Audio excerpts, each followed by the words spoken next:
जय श्री कृष्णा। मैं डॉक्टर के स्वामी आज अपना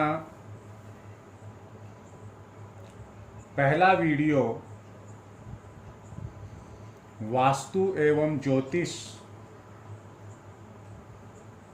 एक परिचय पर तैयार कर आप लोगों के लिए प्रस्तुत कर रहा हूं।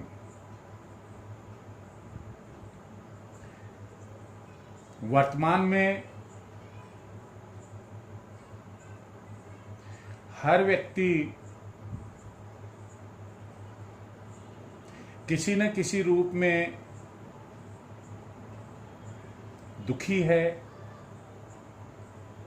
परेशान है, जबकि उसके पास रहने को घर है, खाने पीने को अन्न, वस्त्र, ओढ़ने को हर प्रकार की सुविधा, धन दौलत सभी कुछ है। आखिर वह क्या कारण है कि जिसकी वजह से गाड़ी, बंगला, फार्म हाउस, बड़ी बड़ी मील, कारखाने होते हुए भी रात को नींद नहीं आती, दिन में चैन नहीं मिलता, घर में सुख शांति नहीं रहती, परिवार में पति पत्नी है तो अनबन, पति पत्नी बच्चे है तो मनमुटाव, पति पत्नी बच्चे और माता पिता है तो परेशानी। आखिर वो क्या कारण है? क्या मानव सभ्यता ने इसी रूप में जन्म लिया था? क्या मानव सभ्यता ने इसी प्रकार की व्यवस्थाएं शुरू से दी है? कदापि नहीं। हम बहुत सुखी थे, गहरी नींद, अच्छी खुराक और उत्तम स्वास्थ्य हमारा होता, आपस में बड़ा गहरा प्रेम, एक दूसरे के दुख सुख में काम आते और बहुत सी केवल धनात्मक बातें ही मानव के साथ में जुड़ी हुई थी। यदि पड़ोसी का बच्चा गाली देता, बीड़ी सिगरेट पीता, ड्रिंक करता, तो पड़ोसी को भी अधिकार था कि वह उसको थप्पड़ मार सकता था। कारण कि कोई पड़ोसी को काका, कोई ताऊ, कोई बाबा और इस प्रकार की अन्य अनेक संज्ञाओं से पुकारते थे। कभी एक पड़ोसी दूसरे को अलग नहीं मानता था। आज जो व्यवस्थाएं हमें मिल रही है वो ऐसी व्यवस्था है कि मेट्रो सिटीज में एक ही फ्लोर पर यदि 4 अपार्टमेंट्स है तो वो एक दूसरे को नहीं जानते।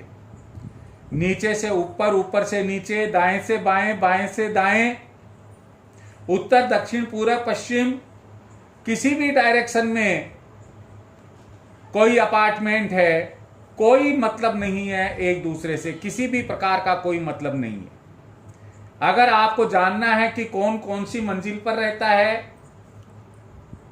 तो जैसे ही मेन एंट्रेंस पर आप जाएंगे आपको एक मैप मिल जाएगा ground floor, first floor, second floor और इसी प्रकार से अपार्टमेंट नंबर ये फ्लैट, इनके अंदर अमुक सर रह रहे हैं। आप सीढ़ियों से या लिफ्ट से वहां जाकर उनसे मिल सकते हैं।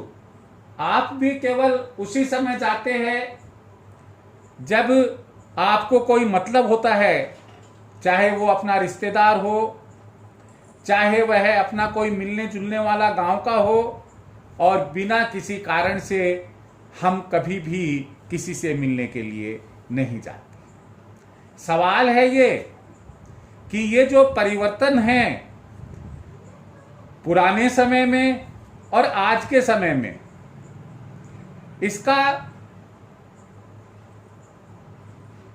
मुख्य कारक कौन है, मुख्य कारण कौन है, किसको हम जिम्मेदार ठहराएं?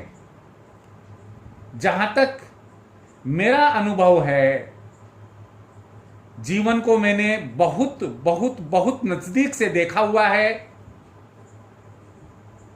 और कई से ऑब्जर्वेशंस किए हुए हैं।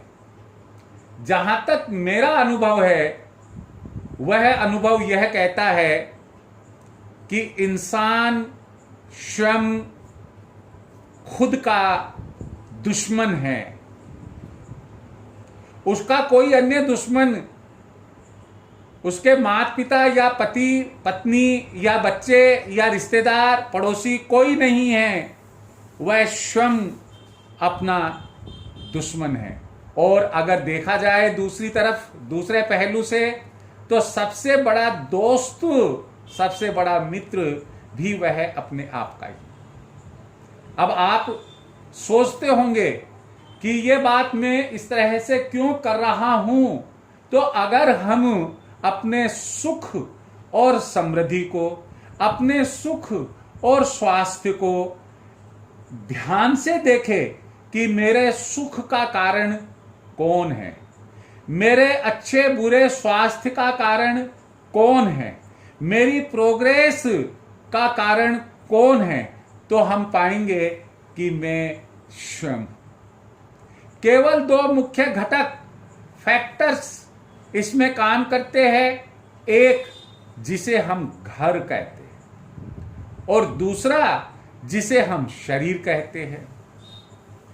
घर हो या न हो, यह दूसरे नंबर पर आता है, लेकिन शरीर मां के गर्भ से जैसे ही बाहर निकलता है बच्चा, उसे शरीर मिलता है। सवाल है, क्या यह मिट्टी का बना हुआ पुतला है? क्या यह मांस का एक लोथड़ा मात्र है? क्या इसमें हलचल है? वो हलचल क्या चाबी से या किसी इलेक्ट्रॉनिक चीज से होती है? क्या वह अपने आप को और दूसरों को समझता है? हम पाएंगे सब कुछ है। क्या है सब कुछ? कि वह एक मांस का लोथड़ा होते हुए भी वह कई भागों में बटा हुआ है और हर भाग उसका एक्टिव है। आंखों से देख सकता है, मन से और मस्तिष्क से महसूस कर सकता है, हाथ से अपना काम कर सकता है, पांव से वह चल सकता है, नाक से सूंघ सकता है, और जो हमारी चमड़ी है, स्किन है, उससे वह ठंडे गर्म का आनंद ले सकता है। सवाल ये है, आखिर ये कौन सी फैक्ट्री में बना? आखिर ये किस चीज से बना हुआ है और क्यों बना? इसकी लाइफ क्या है? आदि मां का गर्भ फैक्ट्री है। उस फैक्ट्री में जो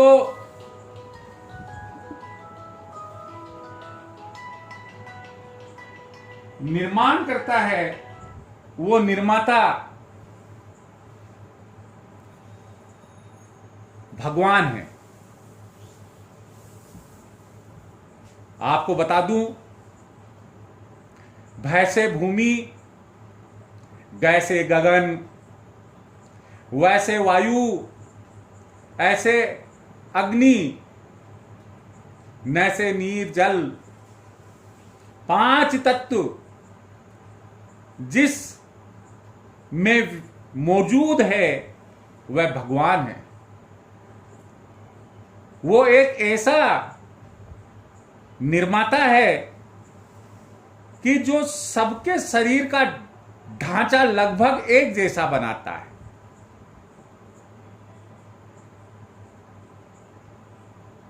और मां के गर्भ से समय आने पर उसे कहता है कि ले भाई, हमने आपको तैयार कर दिया है, अब आप अपना मानव जीवन जियो। लेकिन वो जो मानव जीवन जैसे ही गर्भ के बाहर आता है तो 5 तत्वों से बना हुआ माना जाता है। ये 5 तत्व जैसा अभी बताया मैंने, भूमि है, गगन है, अग्नि है, जल है, वायु है। इनमें से यदि एक भी तत्व का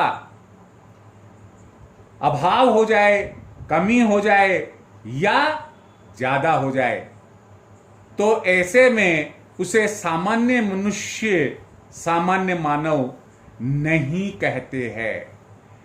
हमारा शरीर एक चलती फिरती लेबोरेटरी है, एक प्रयोगशाला है, जिसमें हम जब सुबह उठते हैं तब से रात को सोते हैं तब तक, और सोए सोए में भी कुछ न कुछ केमिकल एक्टिविटी और भावनात्मक एक्टिविटी होती रहती है, चलती रहती है। हमारा जो लेबोरेटरी का पार्ट है, हार्ट, दिल लगातार धड़कता रहता है, चाहे हम सोए हुए ही क्यों ना हो, लेकिन वो लगातार धड़कता रहता है।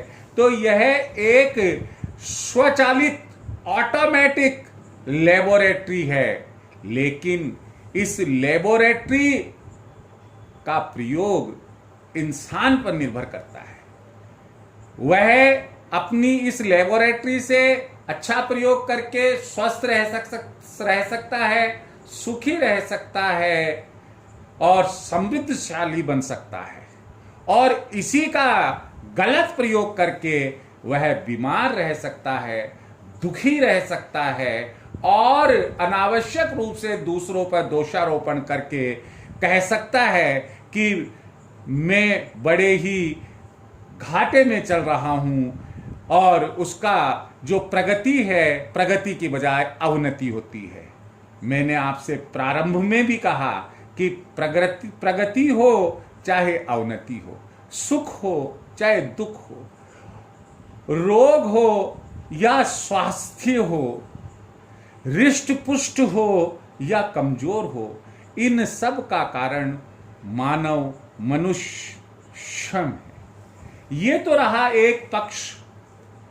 उसको शेल्टर के लिए, छाया के लिए, अपनी सुरक्षा के लिए और अपने परिवार की सुरक्षा के लिए सर पर छत भी चाहिए, और उस सिर पर छत को हम घर कहते हैं। लेकिन यहां ध्यान रहे कि घर और मकान दोनों में अंतर है।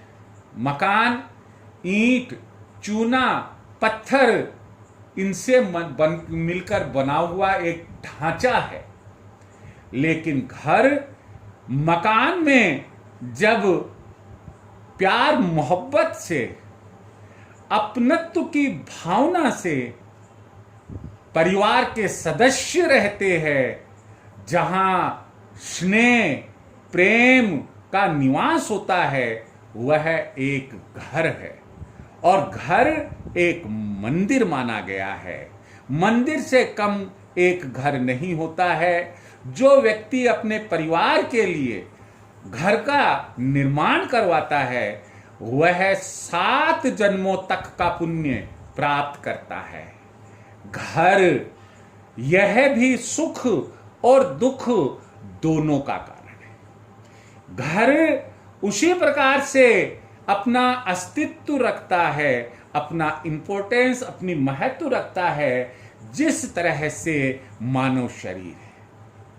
इसके भी अलग अलग अंग है। हम किसी अंग को कहते हैं ये पूजा घर है, किसी अंग को कहते हैं यह रसोई है, किसी को कहते हैं यह मास्टर बेडरूम है, किसी को हम कहते हैं यह गेस्ट रूम है, किसी को हम कहते हैं यह डाइनिंग हॉल है, किसी को हम कहते हैं यह लेट बाथ है, किसी को मुख को हम कहते हैं ये हमारा मुख्य द्वार, मेन गेट है। इस तरह से इसके भी अपने अपने अंग होते हैं, इसकी भी अपनी लंबाई, चौड़ाई, ऊंचाई होती है। हम कहते हैं हमारा तो सिंगल बेडरूम वाला मकान है। हम कहते हैं कि हमारा 2 मंजिला मकान है जिसमें इतने बेडरूम है, इतनी किचन है, इतना हॉल है। कोई कहता है हमारा इतने मंजिल का मकान है जिसमें ये सुविधाएं हैं। आप हमेशा ध्यान रखिए, मकान कितना ही बड़ा हो और कितना ही छोटा हो, उसके जो अंग है वो अंग अपने अपने स्थान पर मौजूद होने चाहिए और उनका जो साइज है वह भी उपयुक्त होना चाहिए। जैसे मानव शरीर पर चेहरे का अपना एक साइज होता है, हाथों का, पांव का अपना साइज होता है, पेट का अपना साइज होता है, आंखों का अपना साइज होता है। अगर मुंह बहुत बड़ा हो जाए तो वो मानव एक असामान्य मानव कहलाता है। पेट अगर बहुत बड़ा हो जाता है तो वह एक असामान्य मानव कहलाता है। इसी प्रकार से मकान यानी कि जो घर हम जिसे कह रहे हैं, जिसमें परिवार प्रेम सहित रहता है, यदि उसका भी कोई अंग जरूरत से छोटा या जितनी जरूरत है उससे बड़ा है तो ऐसे परिस्थिति में भी वह असामान्य होगा। साथ ही साथ यदि हाथ की जगह पांव और पांव की जगह हाथ, सिर की जगह है अगर अन्य कोई अंग लगा हुआ हो तो ऐसी परिस्थिति में वह एक असामान्य घर कहलाएगा। घर का अपना श्रम का बहुत महत्व होता है हमारे सुख, दुख, स्वास्थ्य और अन्य कई समृद्धशाली कार्यों में। घर से संबंधित जितनी भी बातें हैं उनका हम अगले वीडियोज के अंदर अध्ययन करेंगे, जिसे हम वास्तु कहेंगे। जिस ग्रंथ में इसका हवाला होता है उसे हम वास्तु शास्त्र कहते हैं। वास्तु एक घर की कुंडली हो सकती है। एक घर का वास्तु सर्वोत्तम होना चाहिए। हम वास्तु में घर के संबंध में अध्ययन करेंगे। एक अच्छे और उत्तम, एक श्रेष्ठ घर का वास्तु कैसा होना चाहिए, और ज्योतिष में हम मानव शरीर और जो विधाता ने, भगवान ने जो लेख लिखे हैं मनुष्य के और जो पंच तत्वों से प्रभावित है और जो 9 ग्रहों से प्रभावित है, हम उसका अध्ययन ज्योतिष में करेंगे। हम उसके बारे में आपको ज्योतिष में बताएंगे। इस तरह से वास्तु और ज्योतिष ये चोली दामन का साथ है। अकेला ज्योतिष कुछ नहीं कर सकता, अकेला वास्तु कुछ नहीं कर सकता। वास्तु और ज्योतिष दोनों का उपयुक्त समन्वय, समायोजन, कोऑर्डिनेशन होना अति आवश्यक है। और तभी हम गरीब रहकर भी बहुत अच्छी स्थिति में अच्छे स्वास्थ्य से रह सकते हैं, समृद्धशाली हो सकते हैं और आपसी प्रेम भाव हो सकता है। हमें इन दोनों पर गहन अध्ययन करना है। यहां साथ ही साथ मैं एक बात और शेयर करना चाहूंगा। स्थिति यानी कि पुराने समय में घर और शरीर की स्थिति क्या थी और आधुनिक समय में घर और शरीर की स्थिति क्या है। पुराना समय ज्यादा मत जाइए आप। अगर हम 1970 के पहले की भी स्थिति देखते हैं तो हम ये पाएंगे कि उस समय के जो भवन निर्माता मिस्त्री होते थे वो अपने आप में बहुत समझदार होते थे। कितनी सीढ़ी रखनी है, कहाँ दरवाजा रखना है, कहाँ पोल रखनी है, कहाँ रसोई रखनी है, कहाँ पूजा कक्ष, कहाँ परिंदा रखना है, आदि आदि बातें वो कभी भी मालिक से इतना नहीं पूछते थे। मालिक से केवल इतना ही भाई कि ये जमीन है, इस जमीन पर हमें इतने कमरे, रसोई, लेट, बाथ चाहिए। वो कहते कि आप आराम से बैठिएगा और हम अपने आप अपना काम कर रहे हैं।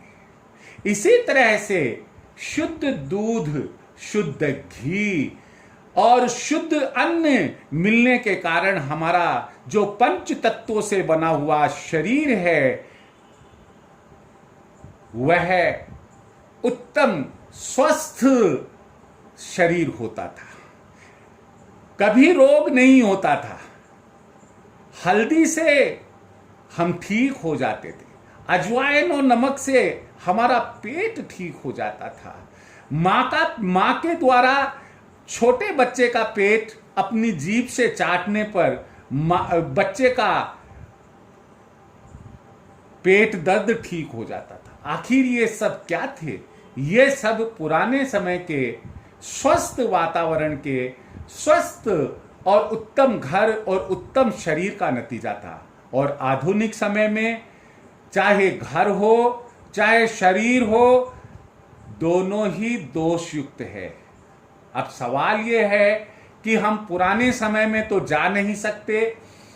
हमें अगर अच्छा बनाना है, श्रेष्ठ बनाना है, सर्वोत्तम बनाना है तो हमें आधुनिक समय पर ही विचार करना होगा। और पहला काम हमारा शरीर का स्वस्थ होना है और दूसरा काम घर का अच्छा होना है। लेकिन हम यहाँ पहले शुरुआत करने जा रहे हैं वास्तु के संबंध में और उसके बाद के अंदर हम ज्योतिष के संबंध में बात करेंगे। यहाँ वास्तु का अध्ययन हम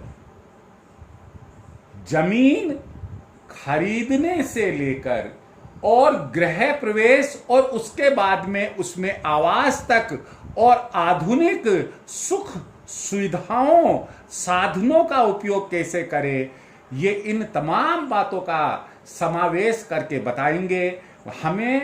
मुझे उम्मीद है कि आप मेरे इस वीडियो को पूरा देखेंगे, आप इसे सब्सक्राइब करेंगे ताकि समय समय पर जो मैं वीडियो वास्तु एवं ज्योतिष पर अपलोड करूं आप तक वह पहुंच जाए और आप उसे समय रहते हुए देख सके।